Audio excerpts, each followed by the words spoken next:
morning. I am Deepa Kumari, LF of Kushal Yuva Skill Development Center, Lakhisarai. I hope कि आप सभी लोग भी सेफ एंड अच्छे होंगे.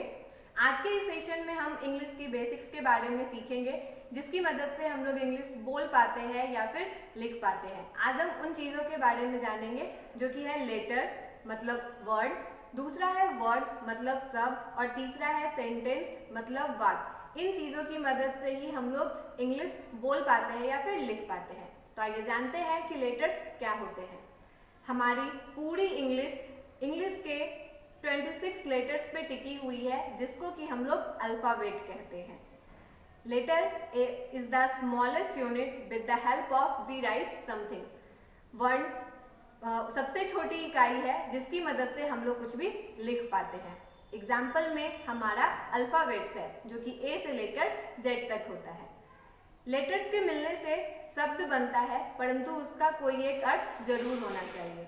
ए group of letters which gives us a meaningful sense is called a word.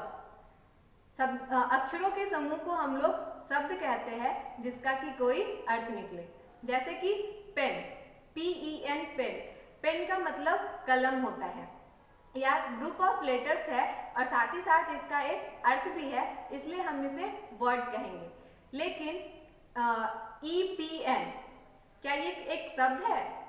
बिल्कुल नहीं, ये एक शब्द नहीं है. हम इसे गलत शब्द भी नहीं कह सकते हैं, क्योंकि गलत शब्द होता ही नहीं है, क्योंकि शब्द होने के लिए ग्रुप ऑफ लेटर होना चाहिए और उसका कोई ना कोई अर्थ होना चाहिए.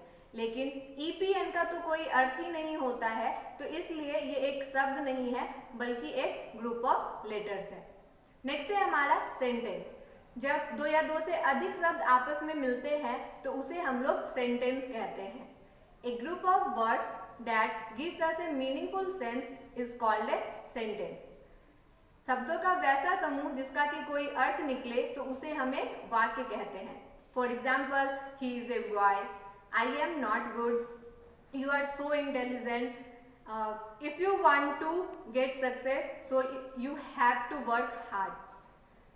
इसी वाक्यों की मदद से हम लोग लंबी लंबी बातें या बड़ी बड़ी बातें या छोटी बातें या फिर अच्छी बातें बुरी बातें कर पाते हैं. अगर ये सेंटेंस नहीं होता तो हम अपनी बातों को दूसरों के सामने नहीं बता पाते. इसीलिए सेंटेंस इंग्लिश का एक बहुत ही इम्पॉर्टेंट हिस्सा है. नेक्स्ट है हमारा स्पीच. जब दो सेंटेंस आपस में मिलते हैं तो दो सेंटेंस या फिर a group of sentence which gives us a meaningful sense that is called a speech. वाक्यों के समूह को जिसका कि कोई अर्थ निकले तो उसे हम स्पीच कहते हैं. और इसी स्पीच से हमारा पार्ट्स ऑफ स्पीच निकलता है, जो कि noun, pronoun, adjective, adverb, conjunction, preposition, interjection होता है. इसके अलावा एक सेंटेंस के दो भाग होते हैं. पहला है हमारा सब्जेक्ट और दूसरा है प्रीडिकेट. सब्जेक्ट का मतलब होता है कर्ता. एक सेंटेंस का मोस्ट इंपॉर्टेंट भाग होता है सब्जेक्ट. सब्जेक्ट की डिफिनीशन है अबाउट हुम समथिंग इज सेड. जिस किसी के बारे में कुछ कहा जाता है उसे हम सब्जेक्ट कहते हैं. For example, he is a boy. He is a boy, इसका मतलब है कि वह एक लड़का है. तो कौन एक लड़का है? यहाँ किसके बारे में कुछ कहा जा रहा है? तो जब हम इसमें क्वेश्चन करते हैं तो इसका जवाब मिलता है ही. तो यहाँ पे जिसके बारे में कहा जा रहा है वह ही है, इसलिए ही इस सेंटेंस का एक सब्जेक्ट है. और दूसरा है हमारा प्रीडिकेट.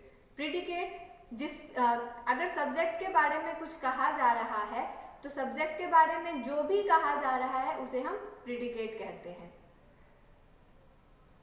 फॉर एग्जाम्पल, वही है ही इज ए बॉय, जिसमें कि ही हमारा सब्जेक्ट है और ही के बारे में कहा जा रहा है कि वह एक लड़का है.